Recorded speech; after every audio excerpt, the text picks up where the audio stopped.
This jumper makes me look like a 40-year-old, so please bear with me, but it's really cozy and I need that right now. My hair is orange right now because I decided that I wanted to be really edgy, but I don't really know how I feel about that. The purpose of life is to implode. Now let me explain this, because this is a revelation that I still believe, and I believe that the purpose of life, the purpose of humanity as a whole, is to get to a more wholesome state. And I think that basically the universe is testing us to see how wholesome we can get. Let's suppose that the universe is testing us, right? It wants us to get to a level of such world peace that we can then progress to the next level of human evolution, which will be when all our minds are connected into one big mind. The human race at the beginning was chaotic as fuck, right? We were cavemen, we were killing each other, we were hunting, we were fighting, like, we were a very primitive stage of humanity when we were cavemen, okay? And as we've progressed during the years, we've gradually got better. And you can see that we are still evolving and we're still progressing and developing. You can see that because of various equal rights acts that have taken place. So we're slowly reaching equality, like complete, full equality and equal treatment of every living thing. So like we've got rid of slavery, we've got equal rights for women mostly. You know, there's still progress to be made.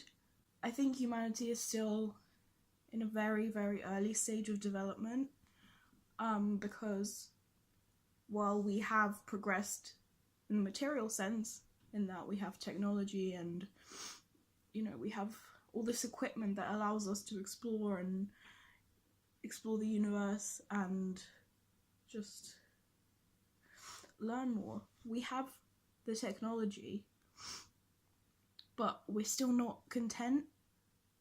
And I think first we need everybody to be happy and content, and that will be world peace.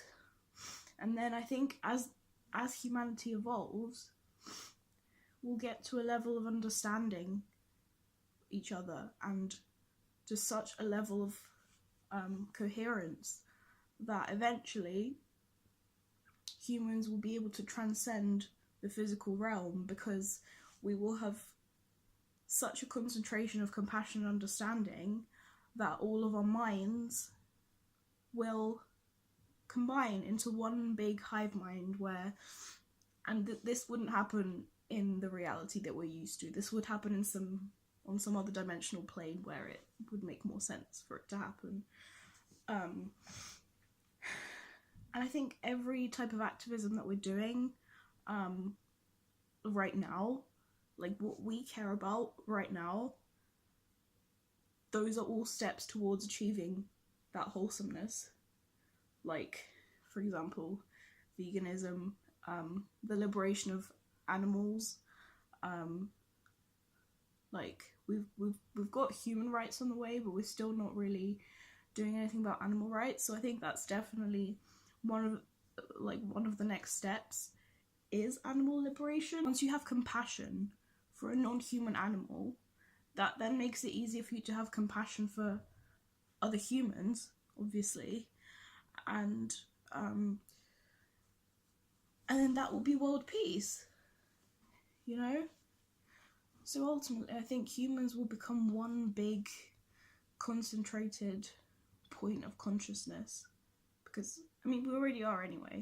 If you think about the Big Bang, if everything started from the same point and then got bigger, but it initially started from that one point, if everything came from the same source, that means that everything is connected, because it is all source. We are all extensions of the source that is the universe. Some people call it the universe, some people call it God. I don't think it really matters what it is. But that kind of idea of the whole and we and us being parts of the whole, you know. So we started at a single point of consciousness, and now our purpose is to get back to that point of consciousness, because the universe is going to implode at some point eventually, and then when it does, that will be our purpose fulfilled, because we would have achieved ultimate wholesomeness. So really, all the activism, everything we're doing now to make the world better, that's our purpose. That is what we're here for. Every type of activism we do is like the next step, like liberation of non-human animals, legalization of drugs, legalization of nudity, like normalization of polyamory and various combinations of intimate relationships that we don't really think about right now. I think those are all really important. We still have a really long way to go, but we are making progress. But yeah, I think that's made me feel a lot more optimistic about the future, because I think everybody wants a better world, you know, and most of the world's problems come from the fact that no one listens to each other. So when we start listening to each other, that's when change will happen. And change is good. Change is always good, because change means that you're growing. So that's, I think that's the end of it. Let me know what you think, because I think this is really important. So that's my epiphany of the day.